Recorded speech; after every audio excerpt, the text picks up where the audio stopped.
song and dance. Right. Yeah, that's Jack.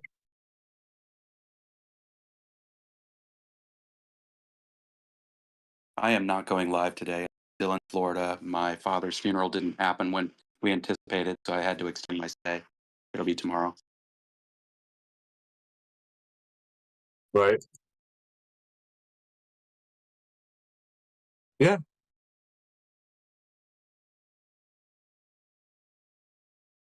Who waiting?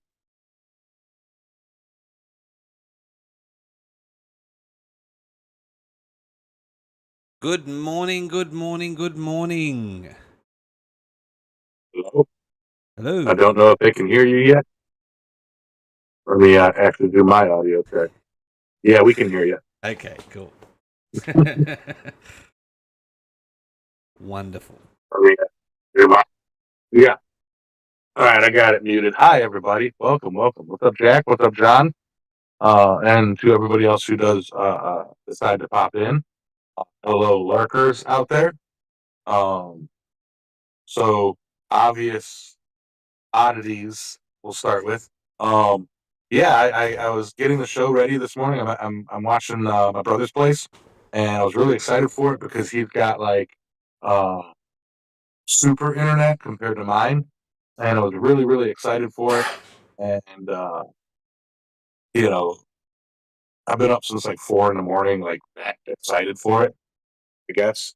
Um, I'm sitting here working on my computer, and I'm like, it's not the time, it's time to roll in, and opened up Discord, and some server issue with Discord. My laptop will not connect to Discord.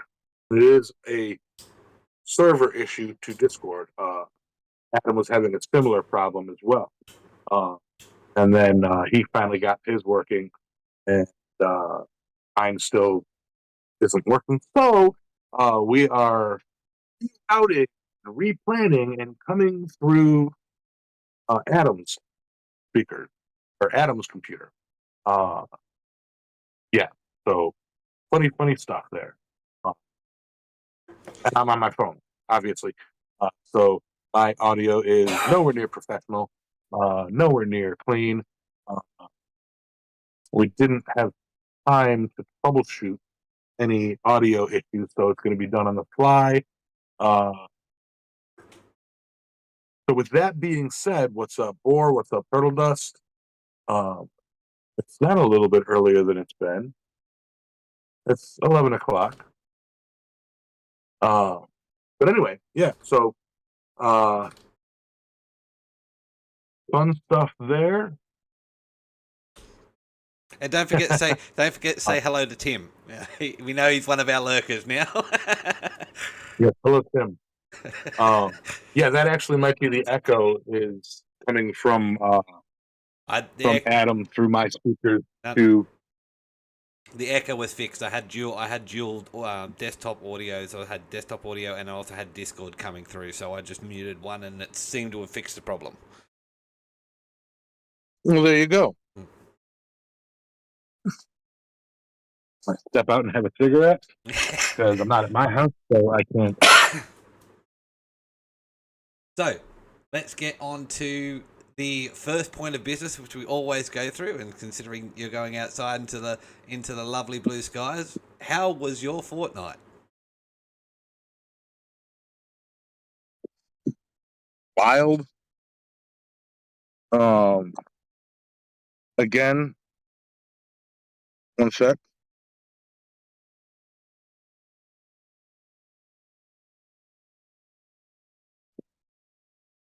Busy at work, busy outside of work. And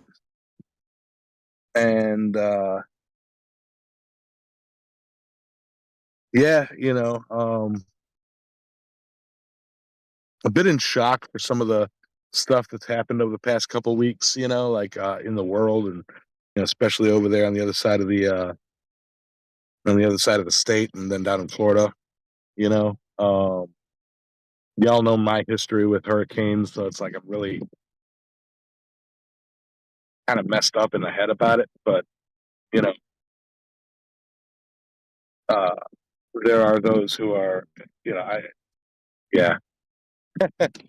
Um, but aside from that, over here at my brother's house, him and his wife went to Ohio to visit our dad, and I'm watching their house and dogs and cats and all that stuff. So picking up some wind. Nice day today. Uh, told him I'd weed eat his place, but I'm busy. You know, again, can't say anything that specifically happened to me. And help my brother work on a Damascus. My other brother Josh, y'all know him. He's been working on this Damascus replacement blade for his Milwaukee knife, his work knife, and he's gotten pretty far on that, helping him drill the holes properly and get it shaped properly. I'll probably end up sharpening it for him. Again, I'm not a bladesmith working on a blade, but hey, shop time. That's more than what I've had lately. Yep. That was your fortnight. So my fortnight. So last show. That morning I had done a forging demonstration at one of my local markets and also made some sales. And that was and I've had the last 2 weeks actually off work. I took some holidays because my tractor was due to arrive, and it has arrived. But I haven't had any shop time, not for lack of want, but because it has literally been at my home.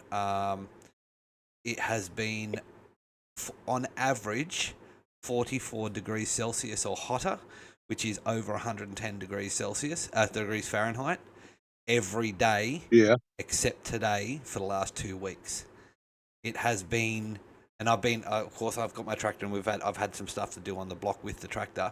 But even just being on the tractor, and not even doing anything except driving a tractor, I have been drenched in perspiration and that's by 9:30 in the morning.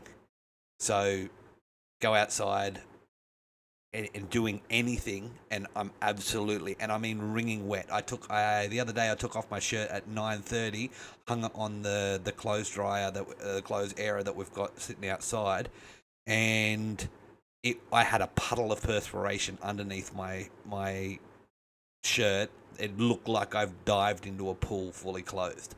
It's been that hot and that humid. It's been over 90% humidity and over 44 degrees every day for the last 2 weeks. It's just been too hot to do anything. Like I couldn't even think about starting up the forge and doing anything. Like, okay, I'd die. I was dying enough Right. I was dying enough just in the like I said, sitting on the tractor, and I was drinking about 9 liters of water a day just to keep myself hydrated, and even then I was still cramping up at the end of the day. Like, and I'm a tropical person, I love the heat, but it was just absolutely ridiculous. No, I'm with you. I love the heat too, but there's hot and nice to walk around in the heat, and then there's hot like holy shit, stay inside because it's dangerous hot. Yeah. Well, see, I like 30 plus degree weather, even up to 35 degrees, which is 90 plus, up to about 100 degrees, maybe 98 Fahrenheit. That's lovely for me. I can work in that and go all day and be quite comfortable. But when it's cracking 44, or over 110, that's deadly heat. And I'm actually surprised that, like, here in the Northern Territory, because we don't usually get heat waves like this. This is actually a genuine heat wave. We've had warnings about it and all that type of thing. whilst it's on average very hot here in the NT, over 30 degrees on average. It's been even at night. It's been 35 degrees or 90 odd degrees in the middle of the night, and it's just been ridiculously hot for the last 2 weeks. And we finally got a little bit of rain yesterday, which has helped to cool everything down. I'm hoping that the heat wave is broken, but yeah. So it's just been absolutely ridiculously hot. And the worst bit is I've got orders. I've actually got a couple commissions I've got to do. Some by November, by about the 16th of November. So I've only really got 3 weeks to work on those commissions. It's 6 weeks until the mid-November, but I've only got 3 weeks with our work week on, week off. So I've only got 3 weeks to get all those commissions done before I've got to have them done. I'm on a time limit, and then yet today I picked up another commission, which is more a fabrication project than it is an actual forging. There's a little bit of forging to do with it, but it's more a fabrication project. And for those of you that live coastal, it might be an idea for you. I'm actually doing the commission I picked up, which is, it's not time limited. It's probably for early next year. I'm actually making a cart for a scuba diving tour group. So they go out and do scuba charters, and so this is actually a cart for taking all the tanks and equipment down from the docks. A beach cart. Sorry? A beach cart? Yeah. Or not for sand? No, not for sand. Taking it from their vehicles down the docks to the boat. So on average, they move about 15 to 20 tanks per trip. Per tour. You making that out of steel or aluminum? I'll be making it out of steel, but they've requested it be steel and then gal coated. Okay. So, yeah, I've thought about doing something like that back when I had my kayak still. I thought about making a kayak hauler, because back when I had my kayaks, they'd stayed on my truck, and the only time I could take them out was when I drove my truck to drive on the beach and then drop them right there. When I have access at the end of my road, but I can't park by the access. I have to drag, so I thought about doing that. And selling them, I'm like, well, why would I make a kayak hauler if I don't have any kayak? Yeah, so that's really cool. Yeah, so and the person that's commissioned me to do it is actually one of the not the guy that owns the tour, but one of his I wouldn't say students, but kind of, he was a student, but now he helps out.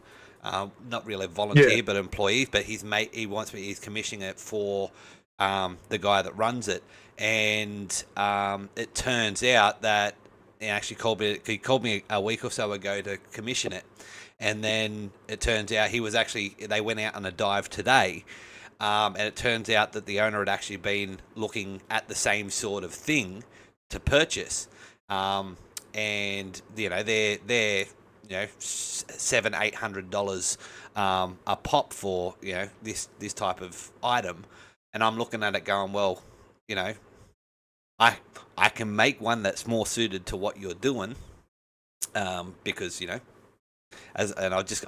at the moment I'm just waiting for the measurements of the tanks that they have and all that type of thing, so I can make it to suit their equipment. Even if it's standard, like the scuba tanks are standard and stuff like that, at least I have the actual measurements and I can go and knock it together and whatnot. So yeah, so that's, and I'm also thinking about, like, I'm doing a lot of design in my head before I put pen to paper or pencil to paper, but I'm also thinking about making it like kind of deconstructible, so you can pull it apart and actually put it in the back of his vehicle as well, so it's not this big heavy bulky thing to cart big heavy bulky things. You know what I mean? Right. Yeah, but so yeah, that's got the. In the chat, George was asking, how do you galvanize something? Now, I don't know if there's multiple techniques. There is two I main ways. I have some galvanization spray. Yep. like a spray can of zinc, basically. But I don't know if there's like Yeah. powder coating, like a Okay. way to like electrically galvanize it. So electro galvanizing is kind of a thing, but not really. There are two main methods, like you said. There's the cold gal method, which is like a spray type that most people use. Or you've seen a lot. The other method is called hot dip galvanizing, and that's basically where you clean the metal off with an acid, and then you dip it into melted zinc, and that coats it. So I'm going to look into both methods to see which is more cost effective. Hot dip galvanizing lasts longer, lasts better, and is more rust resistant because it's hot dipped. It's completely coated, whereas and it has a fairly thick covering on it. Like so if you get, for example, everyone's dealt with angle iron. That is generally like you go pick up angle iron from Home Depot or Bunnings or whatnot, and it's galvanized. That's usually hot dipped. So, because you have to really grind off that galvanization before you can do any welding or anything. That's generally hot dip gal. Whereas if you've ground that off and then you've done some welding on a gate or whatnot, then you hit it with the spray type thing. That's generally what that type of galvanization's for. But so yeah. So the spray galvanization is just as good. Let me rephrase it: not just as good, but like it is as effective. It is effective. It's not like you're just spray painting it. Depending on the usage, yes, it's effective. Yeah, right? Like it actually bonds to it rather than coating it, right? Yeah. So like if, for example, in this type of situation, so for the cart, for example, which is going to be around salt water and stuff like that, or if it's going, like if you're getting you make a trailer and you want to use it as a boat trailer, so it's going in and out of the water all the time, you are better off getting it hot dipped, the hot dip galvanization, because that will last longer and protect it better.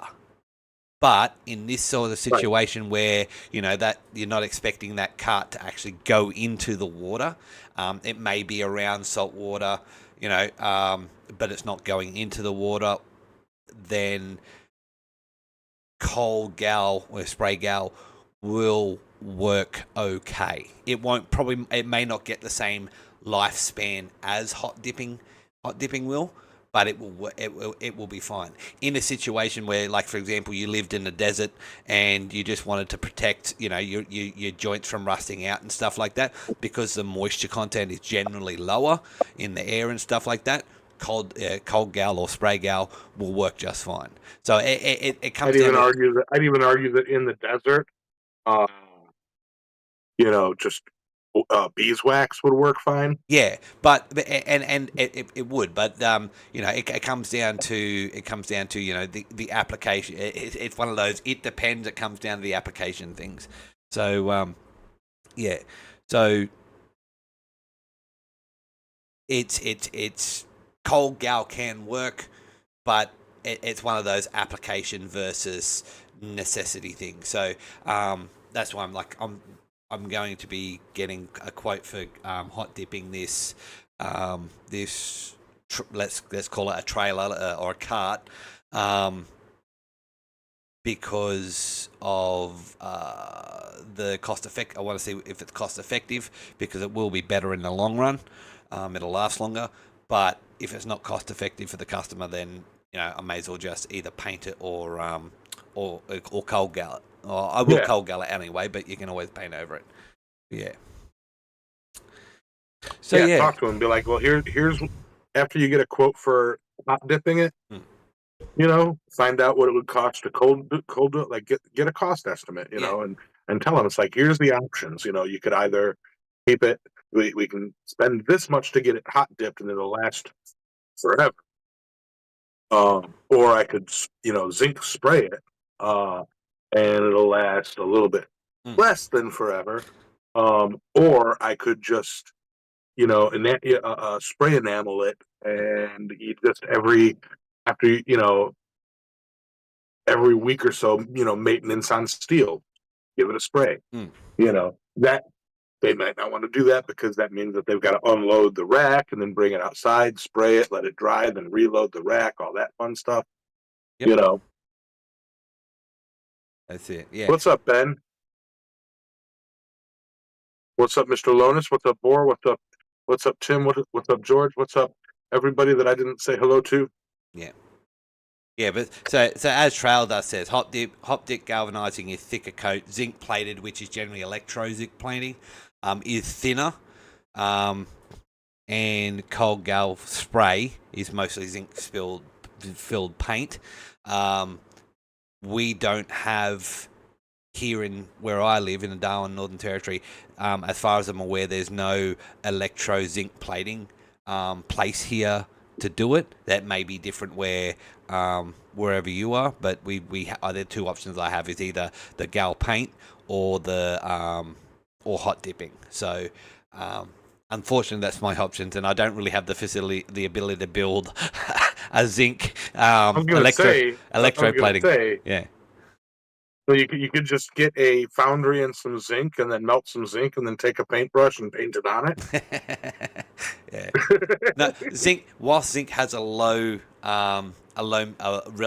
comparatively low melting point, it will get rid of the bristles on a brush. I have actually been to the gal coating place here in. Use a steel brush then. Yeah, sure, right. So yeah, so that's been my fortnight. It's been ridiculously hot. Got my tractor, and I've had the tractor I bought is really cost effective. I've had a couple of niggling tiny issues with it, which are all covered under warranty anyway, and I've actually got to hit them up. It's just I've managed to put it through enough work to justify its first service. It's gone through it because the first service was a 20-hour service where I have to change all the filters and oils and stuff like that. So that's been done.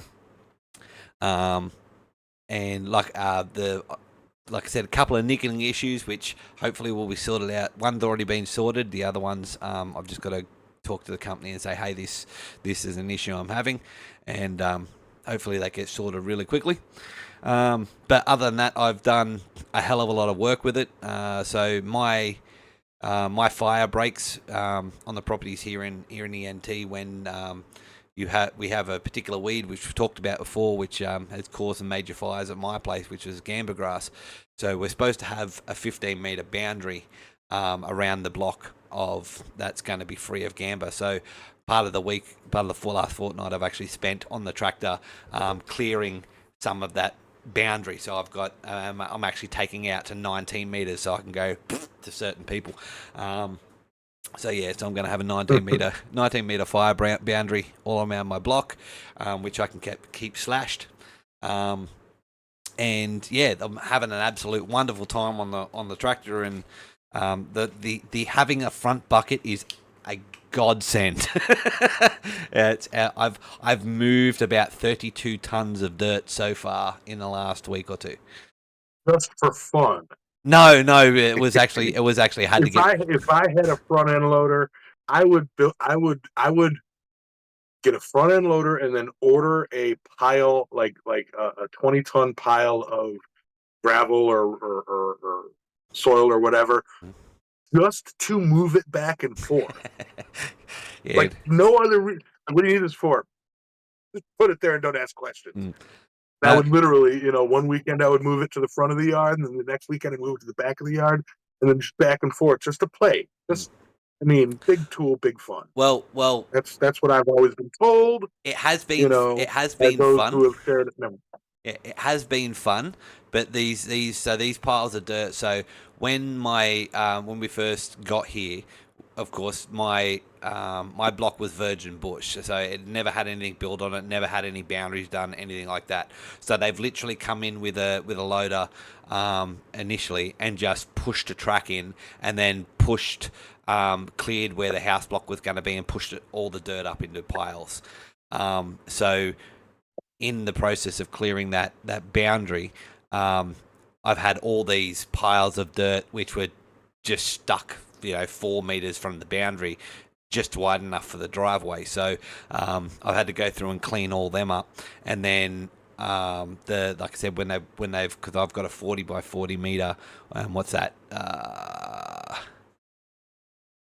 They're 3 foot to the meter, so 4, 8, 12. So 120 foot by 120 foot square area that was cleared for my house, and they've all just pushed that to one side, and so I had a big long windrow of dirt, which was all topsoil. It was all really good stuff. It was just pushed there and left, and because I haven't had the machine the last couple of years, I haven't been able to move it, and so it's actually been restricting my yard because I haven't been able to get out and actually make my yard a bit bigger, which makes everything safer and more fire safe, much more fire safety here.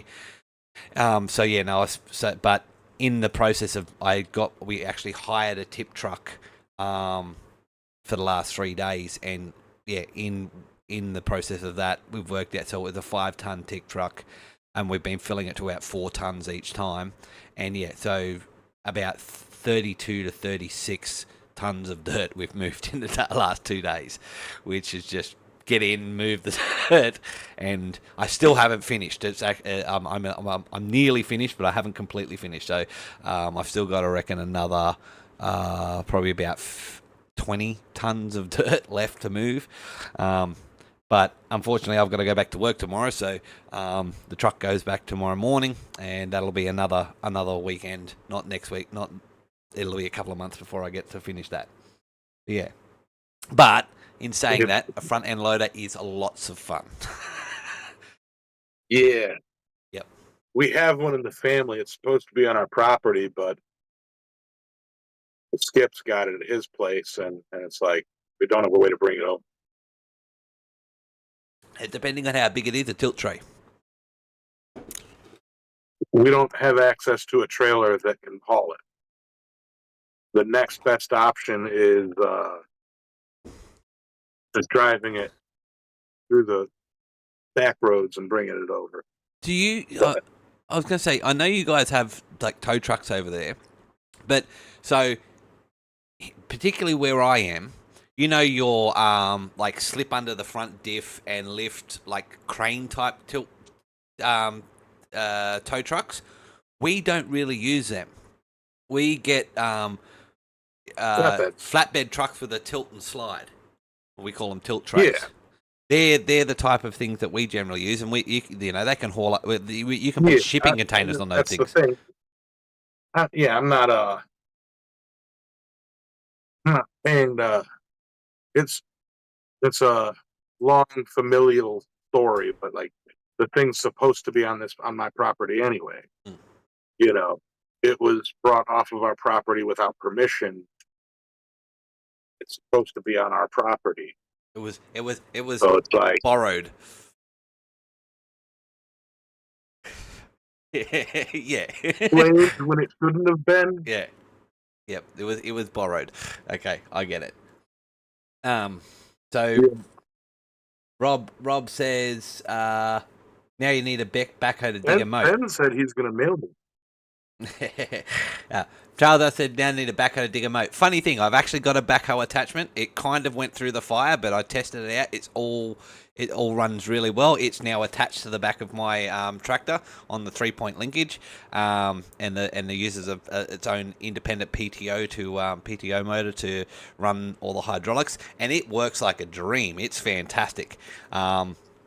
I just got to set up a little thing for when I actually take it off the back. I've been using that because I've had to push over a couple of trees, and when the trees are too well rooted for me to just push over, I've had to dig out the roots, and it's only a little thing, but it does the job really well. And then Rob said borrowed my boss's front end loader that lives down the street from me and drive it about a mile to my property, play with it, and do some leveling. It was a fun day, to say the least. Yeah, look, if you ever have the chance to play it, there's actually I'm not sure if I'm pretty sure there's one in the US. I'm not 100% sure where, but there is a theme park where you can actually go, and they've got machines, and I think they're limited. They might not be massive, but they're big enough where you can actually go, and particularly as a city slicker or whatnot, which I'm not, but when you've grown up in the city, you can actually go and pay an entry fee and get to play on these machines, actually learn how to use them, and I want to run a Bagger 288. I'm And if any of you don't know what a Bagger 288 is, I suggest you look it up. I'll look that up right now. Bagger. Pull it up on screen if you want. 288. Bagger 288. It was made by the devil himself to Oh, fight that's off evil hordes. okay. Yeah, no, I know what that is. I have actually seen one in action. Yeah, they're awesome. That's what I need to clear my So for those that don't understand, they are a large excavator that uses a rotating shovel system, normally used in coal mines.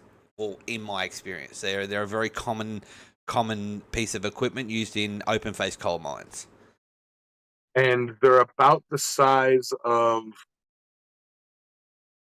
A municipal the building. Burj Khalifa laid on its side. They're rather large. They're massive. Yeah. They're hundreds and hundreds and hundreds of foot long. Not counting the attachments that go onto it Yep. to run conveyor belts to run stuff further away. A full Bagger 288 setup could be measured in the square miles. It's a massive piece of equipment. Yep.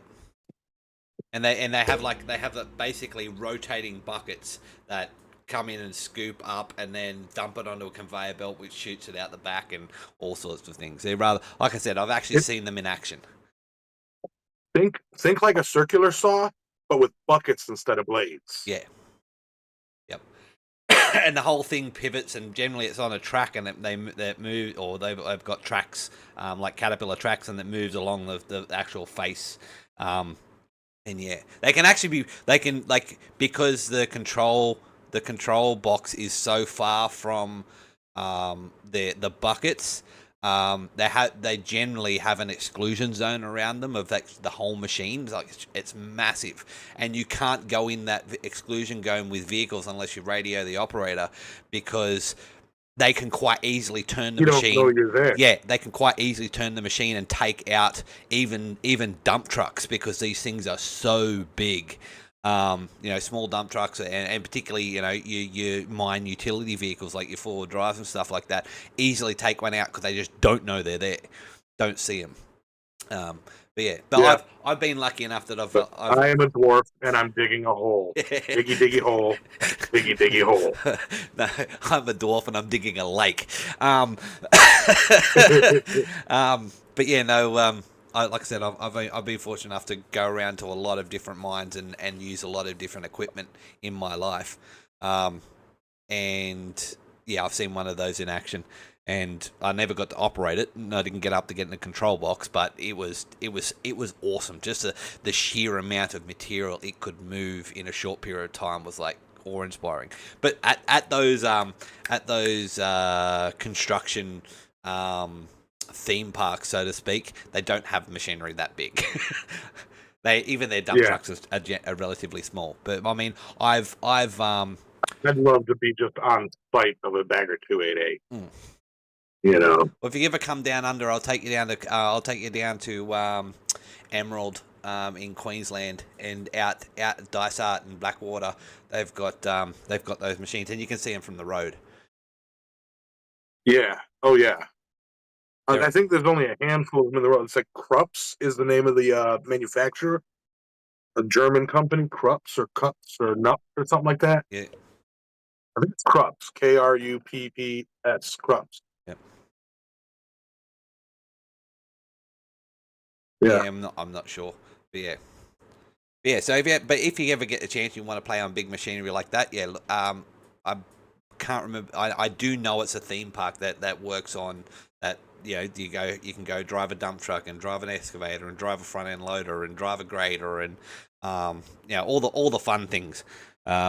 If you don't have the ability or have the property in order to play on your own, and a lot of places you generally need a ticket or a license to operate these types of machinery. Not a tractor, but I also live on property, so I hire this type of machinery and have now bought a tractor, so I can use all that type of machinery anyway. But maybe I'll build a bag or two of it. Build a mini one. I go small. Well, hey, you can build one, right? But what I mean by mini, it's still going to be a large machine, comparatively speaking, right? It's just not going to be the giant monstrosity, right? Maybe you build a bag of 188. The one featured in the bagger 6.5, which was featured in Ghost Rider: Spirit of Vengeance. I haven't seen that movie. Sorry. Really? I'm not really a movie person. No. You like digging up bones, you paleontologist. No. I don't like digging up bones. I do like spooky season. I commune with the ancestors, but I just don't like picking up their bones. That's a great way to end up haunted. Mm-hmm. Speaking of spooky season, it's almost. Are we going to be live on Halloween? What is our? I got to pull up the calendar. Let me check. Halloween is no, we won't be. Halloween's midweek, but we will be live. The week before. The weekend. No, the weekend of. We'll be live the 27th. No, we won't. That's next week. Today's the 13th. Yes. Oh, no, it will be the 27th. Sorry, my bad. I'm looking. See, it's the 14th here. So I'm looking at. Yeah. My bad. We will be. Yep. So we'll weekend before we will be live. So we can do all the spooky celebrations for it. So, yeah. So. Exactly. Never pick up your mother-in-law's bones. She'll never leave you. Funnily enough, I actually like my mother-in-law. My mother-in-law is lovely. Without my funnel. Hey? Me without my funnel, and you finally say funnily. Funnily. But yes, no, I actually like my mother-in-law. My mother-in-law is lovely. And of course, she's my wife's mother, so I have to be nice to her. She also doesn't and you can't. No one can ever. Is she in the room? Blink twice if you're in danger. No, see, she also doesn't watch this podcast, so or live stream. So I'm not saying this because I might get in trouble when my wife doesn't watch it either. So they're never going to hear the nice words I say about them. But if you were to say something bad about her on this podcast, she would find it. It would be one of those times, yeah, where it would just come up. But like, oh yeah, I was telling my mom your podcast, and guess what? It happened to be the one where you called her an overbearing sea hag. No. You said that, but and the funny thing is, my mother-in-law's name is actually Karen. So, she already got enough flack for her name being Karen, and she's a lovely person, and she's not a Karen. Her name is Karen, but she is not a Karen. So that's nice. And actually, she was actually in the US a couple of weeks back. She went on a girls' trip to New York, apparently. So, is she okay? Yeah, fine. She had a wonderful time. Okay, good. Apparently, she had a wonderful time, did lots of shopping, and has come home quite happily. So yeah, but yeah. So on to the the title of today's stream, which of course the aftermath. So we've got a few aftermaths to talk about. Of course, we've got the aftermath of Quad State, which, you know, everyone's now home and it's been a couple of weeks and recovering from and sorting out all the goodies that they've got. And of course, we've also the aftermath of the heat wave we've had here in the NT, and we've had, of course, the unfortunate disasters that have hit the US. But it brings up a very pertinent point of now Alexis. Unfortunately, she's not joined us this evening, but Alexis actually made a post on her Facebook talking about your backup plans. You know, when contingency plans, when things go wrong or things go sideways, or you know, when disaster happens, whether that be a natural disaster or things just go sideways in life. What do you have the plans in place to look after yourself? Now, we're as blacksmiths, and it does tie into into what we talk about every day, in the sense of, as blacksmiths, we are a unique, in my opinion, whilst I'm not a prepper, I always have in the back of my mind of, you know, let's face it, we could have another situation where it's the Great Depression. We are in a global economic tough times at the moment. I won't call it a depression, but we've even though he's shaping up to look like one. Economically, globally tough times at the moment. A lot of people are losing their jobs and everyone's having to tighten their belt at the moment. But as blacksmiths, we're in a unique position of if things go sideways, it doesn't seem like it, but there will always be a demand for a person that can fix and repair and maintain metal. There's always going to be that thing. And the best thing is, as blacksmiths, even if you don't have electricity, you can still weld. Maybe not as pretty as some of the electro welding that we can do, but there's a lot of things that we can still do as blacksmiths that other people just can't. But particularly with what's gone on, even here in Australia, we have bushfires and all that type of thing. We have massive floods. That's something that parts of the US have experienced recently. It's a really good and really pertinent time to, even if you live in a place that's quote unquote safe or stable, things can still go wrong. I mean, I've been in situations in my life where I've unexpectedly lost my employment, or I haven't really talked about this, but about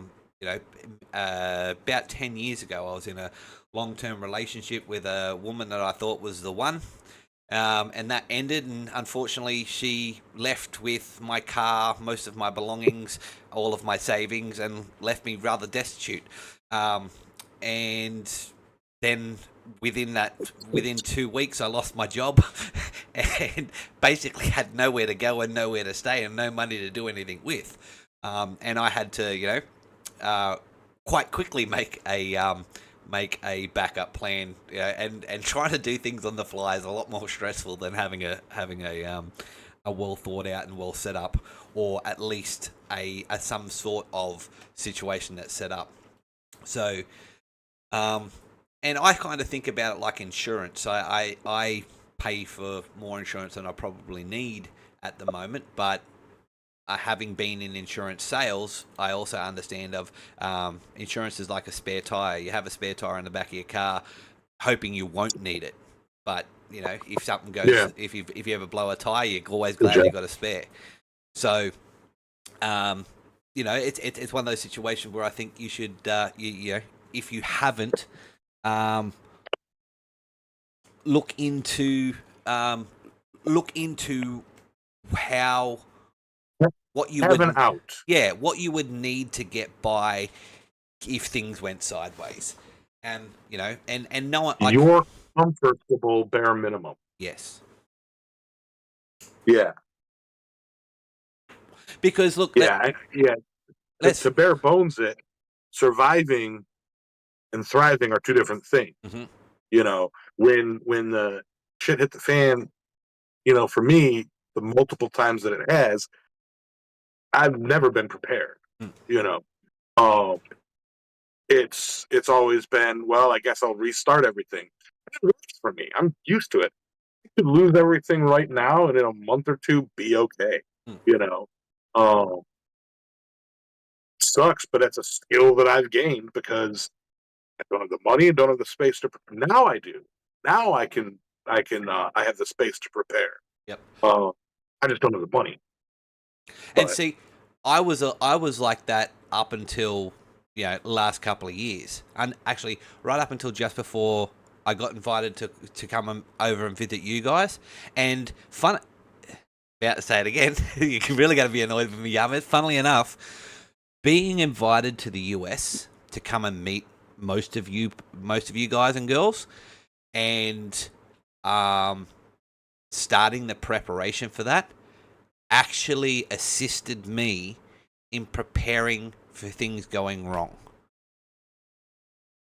because I'm now in a situation personally where if I lose my job, I can still pay for my house is paid for at least a couple of months. Touch wood.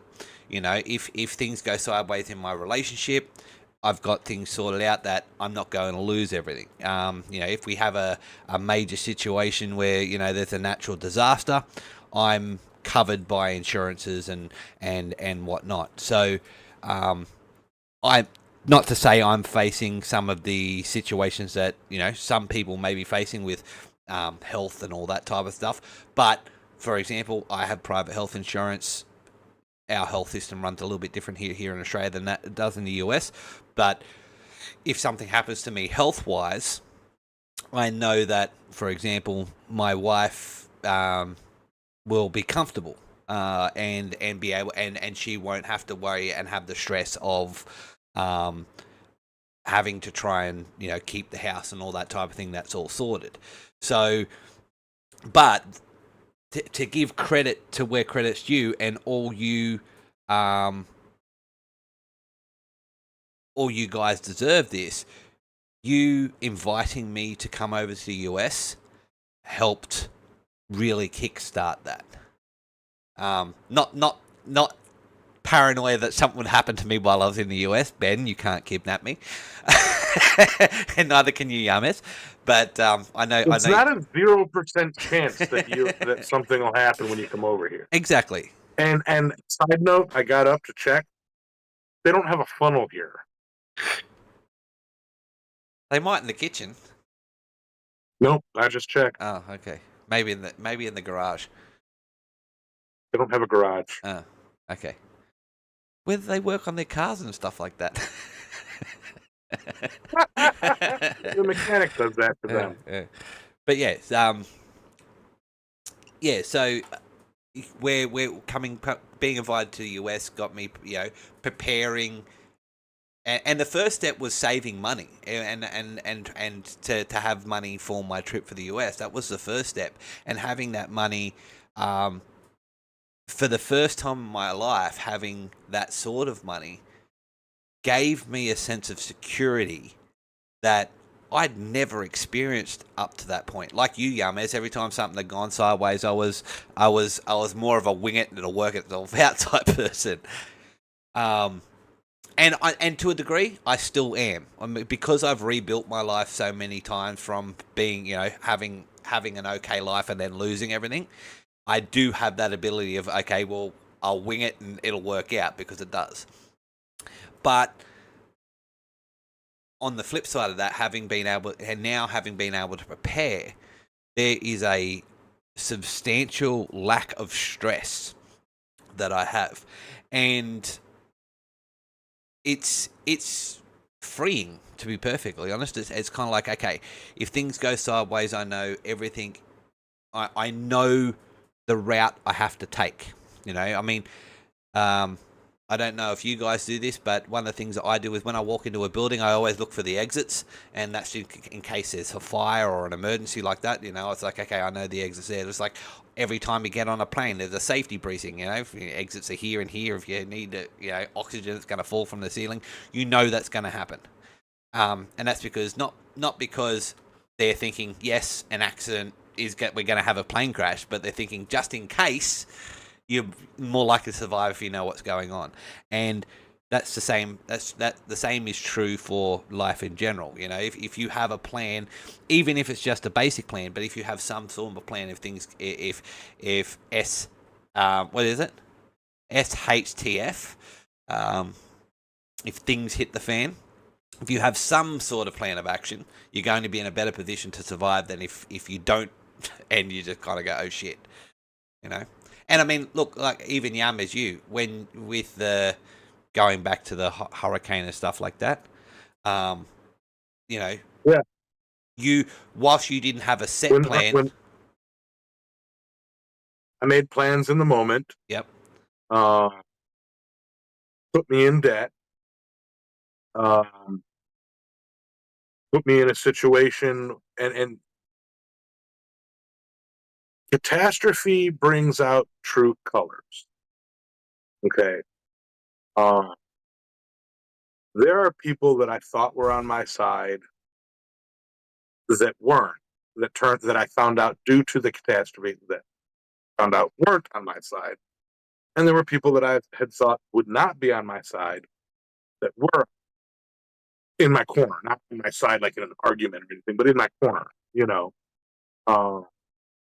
And catastrophe brings out true colors, you know. It put me in a situation where I found out that my wife at the time had been cheating on me, you know. So it's like small blessings. But that shit never happened, you know. Yeah, I wouldn't be in debt right now, but well, I can't say I wouldn't. I don't know, but you know. But I'd be miserable or blissfully ignorant. Pick one.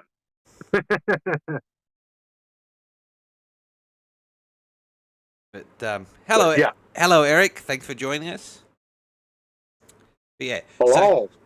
So this is more just a general conversation about being prepared, and that means different things for different people. And I mean, another thing it means in my particular circumstance. I know this is something that, for example, and stop me if in the chat there if you want to, Jack. But you know, Jack's dad is ill. And my own father, as we've discussed previously, is terminally ill.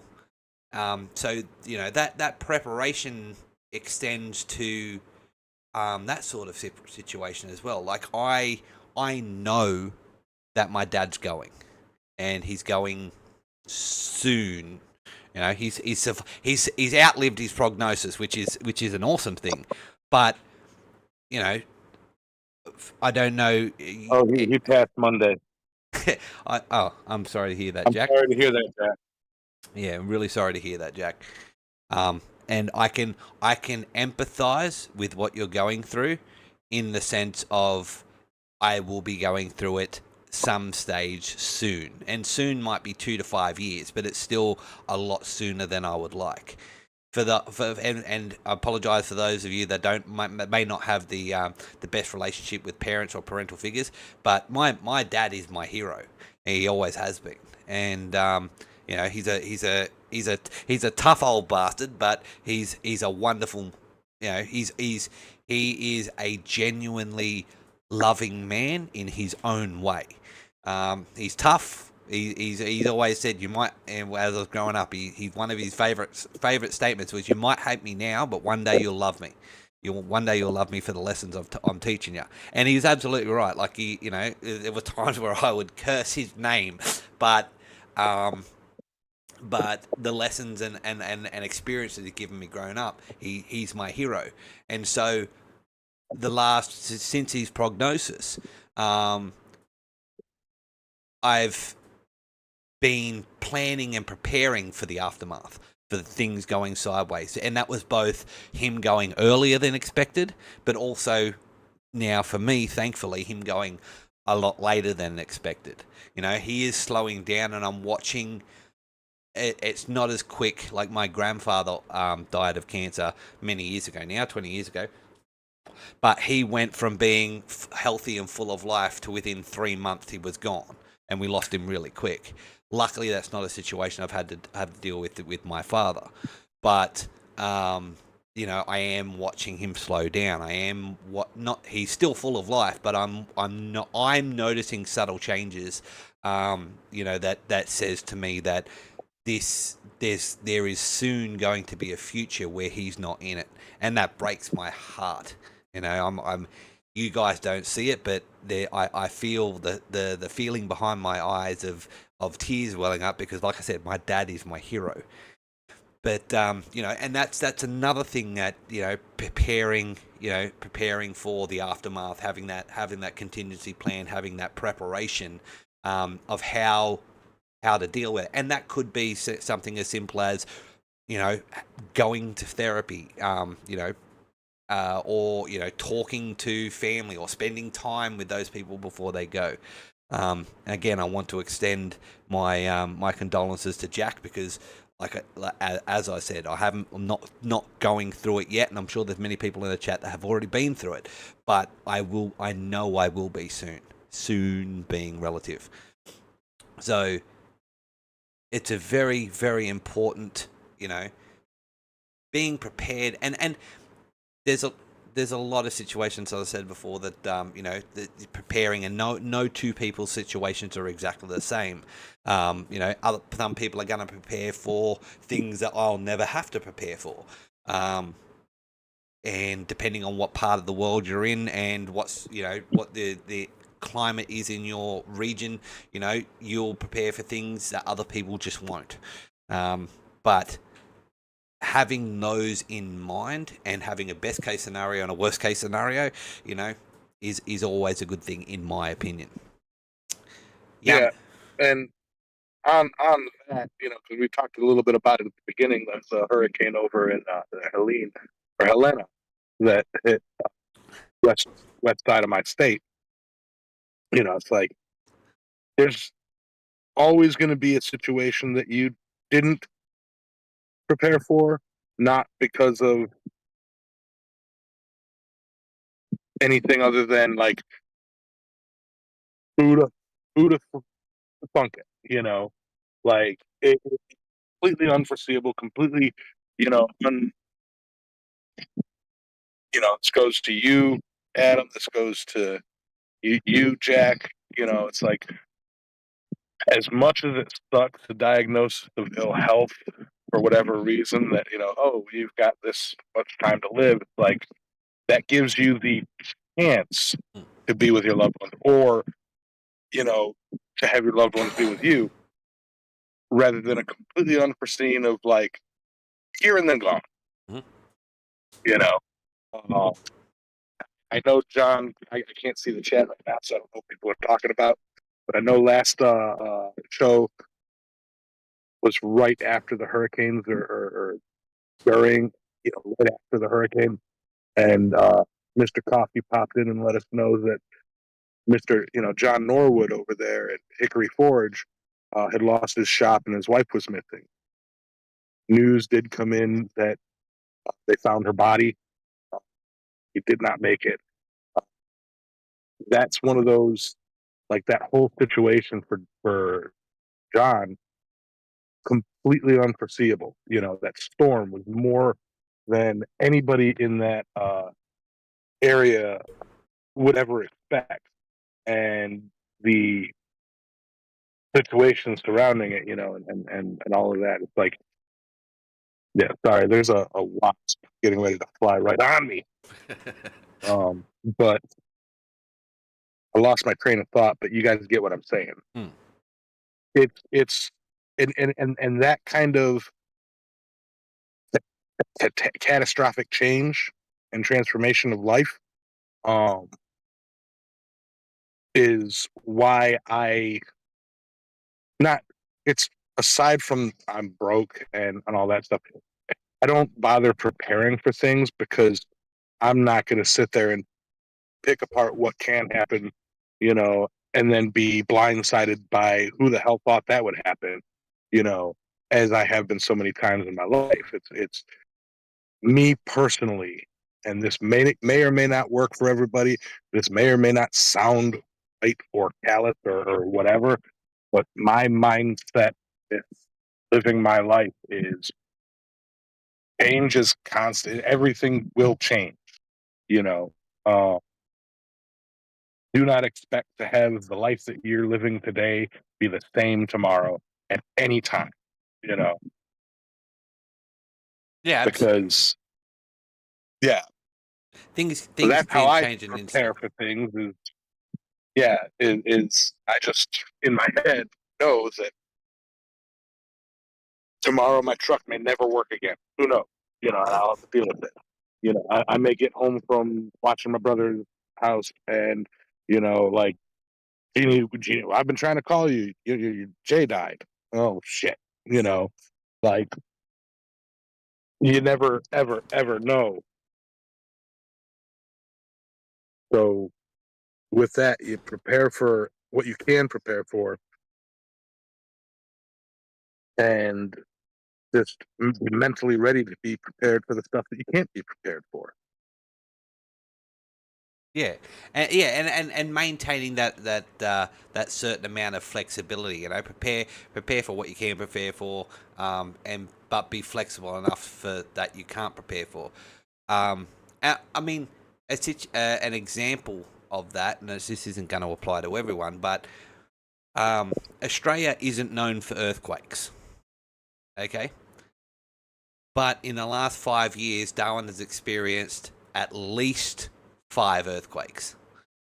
And not major, no damage or anything like that. But in the back of my head, it wasn't until I moved to the NT that or started setting up my own home that I ever thought I'd seriously have to worry about earthquakes.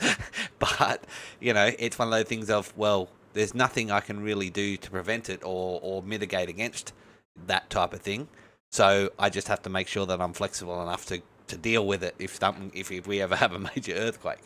I mean that, and of course, someone, for example, living in California will have contingencies for earthquakes because they're in an earthquake-prone area. The same as someone that lives in Indonesia, or someone who lives in Hawaii will have a contingency for volcanoes. That's definitely nothing like.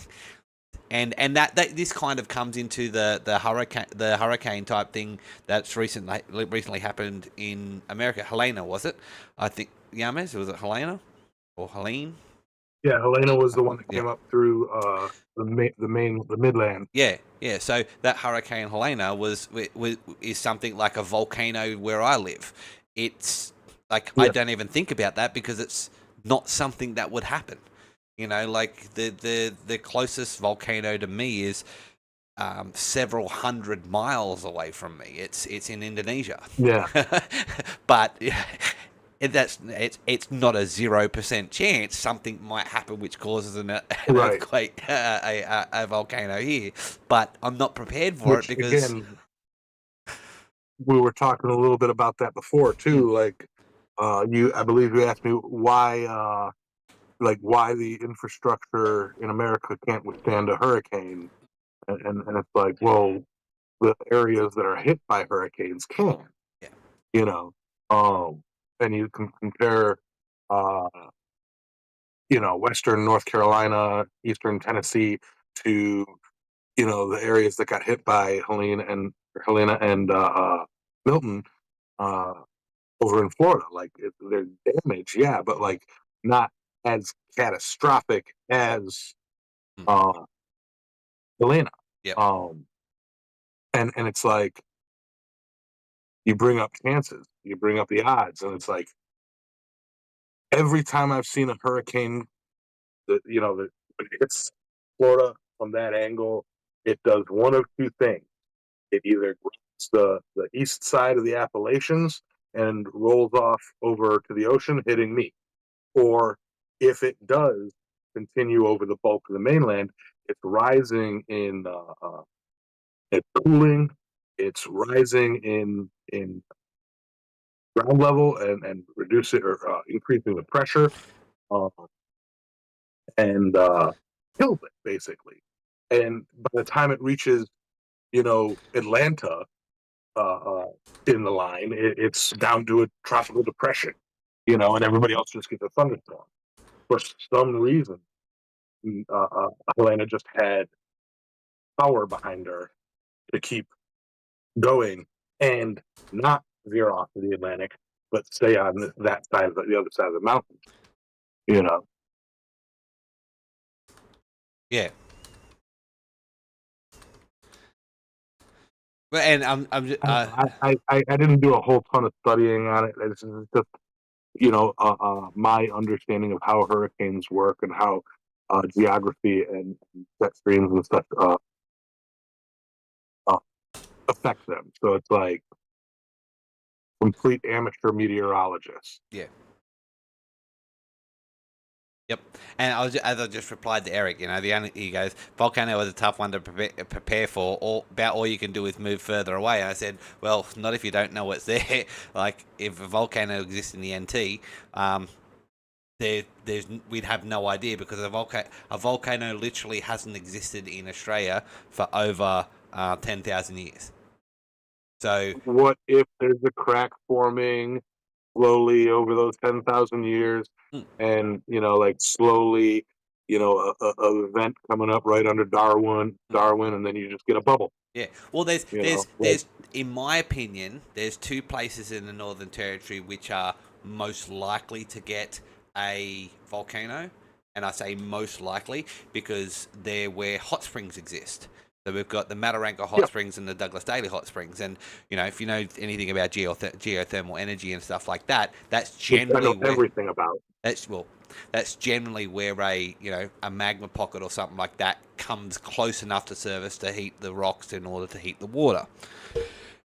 So those, I know they exist here. I know the geothermal pools exist. So excuse me, that would be the most likely spot. But like as Yama says, there hasn't been a volcano in Australia for at least 10,000 years. For anyone who likes old movies, there was a movie called Picnic at Hanging Rock about the disappearance in the 1920s of a class of schoolgirls. And so Hanging Rock, which is I think it's in Victoria, is actually the remains of an extinct volcano.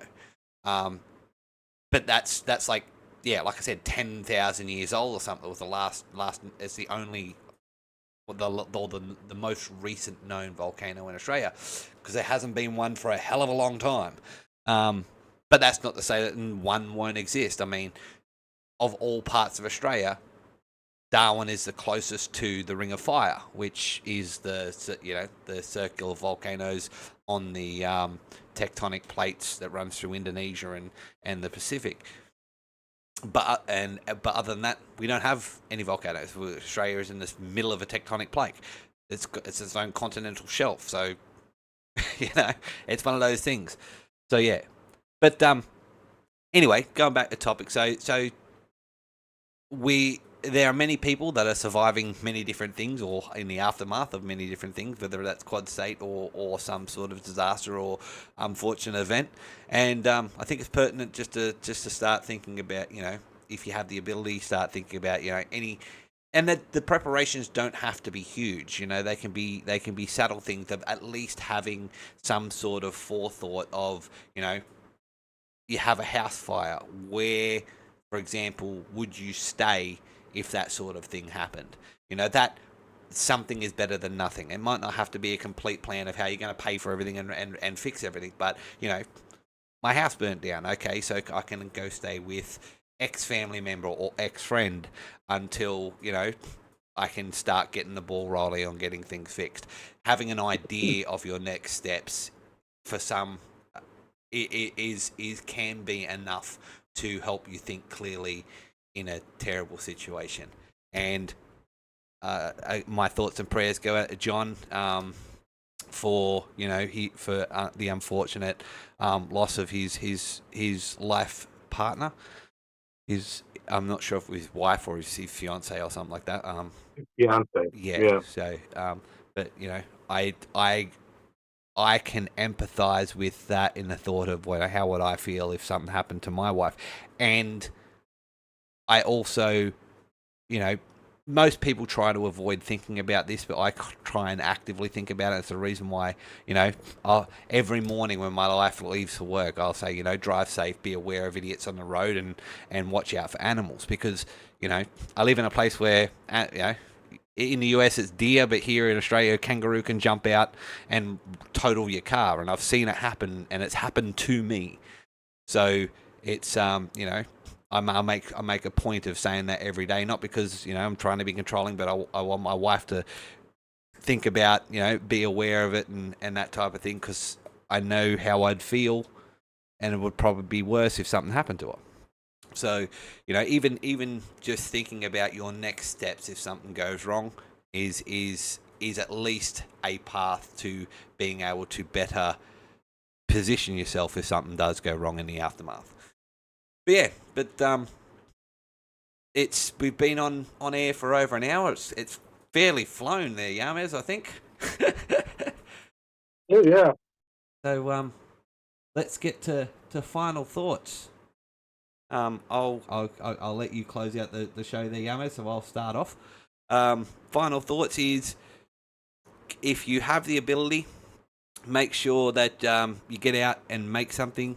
Keep your head clear. Talk to people. If you're not feeling that great, remember, no matter who you are or where you are, someone cares. And hey, maybe it's only me, but I care about you. So, as I said, you guys deserve the credit for where I am now, in the sense of I have, I'm now a lot more prepared and in a lot better situation, simply because, 5 years ago, you guys, a lot of you guys invited me to come over to the US and visit and stay with you guys and do some work and see your wonderful country. And I really appreciate that. So, someone cares, even if it's just me. And, I might be on the other side of the world and just, an ugly looking Aussie, but I care. Yamez, what's your final thoughts? My final thoughts, I suppose, would be, what's up, Alexis? Just woke up. Yeah. So somebody could have fucking called me. We were dealing with an issue first thing. Okay. I had thought about calling you, but then Adam popped on. So I was like, oh, because I couldn't get on to Discord this morning. Yeah. And I actually thought you were at work. No, I'm night shifting. Yeah, my alarm went off, and I was like, screw that, and I went back to sleep. Well, I've been up since 4. You were part of you were actually part of the stream even without being here, Alexis, because the topic of today was the aftermath and having a plans and preparations for if things go sideways in all sorts of situations, and it was inspired by your post. Oh yeah. Yeah. That's what we had the chat about today. Yeah. Right on. You always we talked about the hurricanes. We talked about being prepared. When family dies, being prepared when a hurricane, volcano popped up. And like I said, what is your next step? But fuck you, John. I just spent a whole weekend with. But yeah, and then we were on our final thoughts when you popped in. So hello. But yeah, so my final thoughts, like I said, goes out to Mr. Norwood and everybody over there on the other side of the state. Hope everything pops out. What's George? Oh. But yeah. So, hello, Mr. Coffee. But yeah, so, I mean, those tough final thoughts for me today. Hurricanes are a tough subject. I will say this.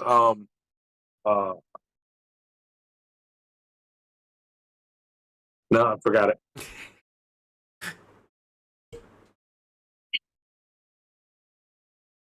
Yeah, that last cigarette was loaded with something. I should have waited. You probably should have waited. Yeah, totally accidentally.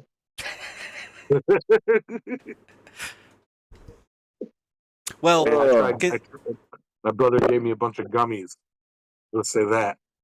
We're trying to be productive this weekend. It hasn't been working. I've been just sitting at the computer editing. I'm gonna have to double check my work. well, now that you are with us there, Alexis, do you have any final thoughts on being prepared for if things go sideways? Yeah. I don't know if they're final thoughts. There may be initial thought. A lot of people they fall into a routine, and everything is just what it is. You do the same thing every day. You get up, you go to work, you come home, you cook dinner or whatever, and you do this over and over and over again. And you got all your eggs in one basket, and just because this is the way it is, and this is the way it's always been, this is the way it's always going to be, and that's not always the case. I mean, sometimes you're man.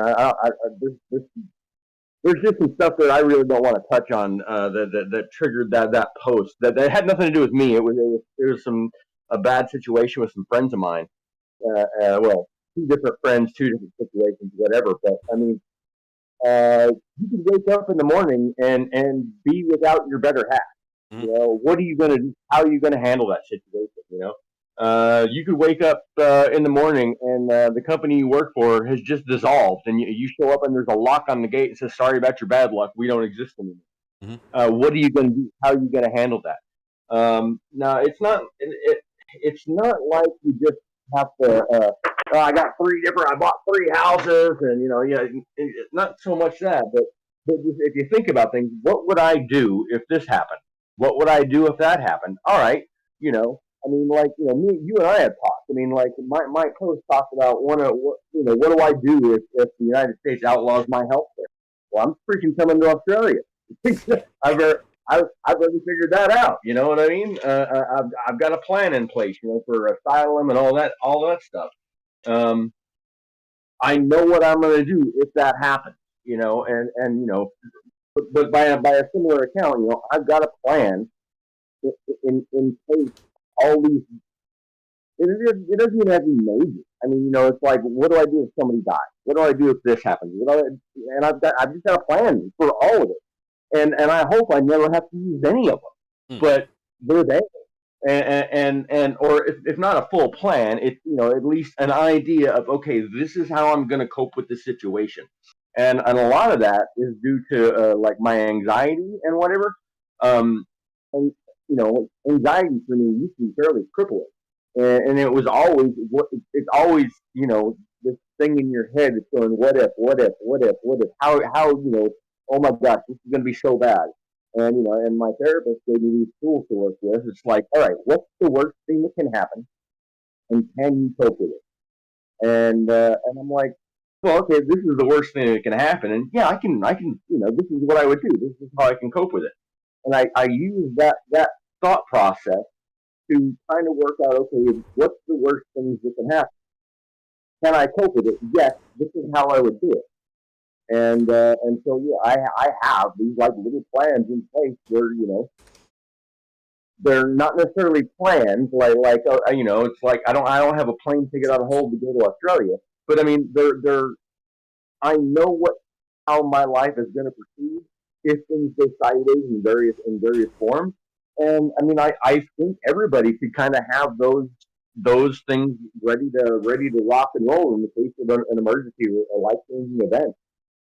It's because it's way better than sitting out on the curb with the clothes on your back and your phone and going, "Oh, I'm homeless. I don't know what I'm going to do." Yeah, that's all I got. Yeah. I don't know if that helps or if I'm just repeating what you guys said before I got in here. That was a different take on it. Yeah. So yeah, absolutely. But not a different take, but like a different POV. Yeah, perspective. Yeah, absolutely. All right. Well, thank you for joining us, Alexis, and giving us your point of view on a topic you inspired. But Yeah. so on that note, Yeah. thank you all for joining us as always. You can find us here on YouTube at Elemental Forge. You can find Yames. Do you have Instagram anymore? Do you have any social media anymore? I Are you no. social free? Yeah, as social free as I can be. I've got a Telegram, but like that's more for, you know. Yep. I've got Discord, Yep. but Yeah, that's more for. Yeah. You can find Yames with homing pigeons. Yeah, yeah, with homing pigeons, Well, or yeah, on the Discord. You can find Alexis at Transcendental Artist Studios on Instagram. You can find me, Speargrass Forge, at Speargrass Forge on Instagram and Facebook. I'm currently trying to recover my Facebook at the moment. With this computer issue, I had it logged me out of everything, and then my password didn't work, and then I've had to go through and send my ID through them, and I don't have ID for Speargrass Forge. I've only got my ID, so I don't know if they're going to accept that or not. So yeah, but right. but yeah, so of course, join us every second Sunday, once a fortnight, here at Island Metal Forge YouTube on for the Impractical Blacksmith podcast. Thank you very much for joining us, and we will catch you all in a fortnight's time. And you guys have a wonderful day. Enjoy your weekend. Bye. Peace.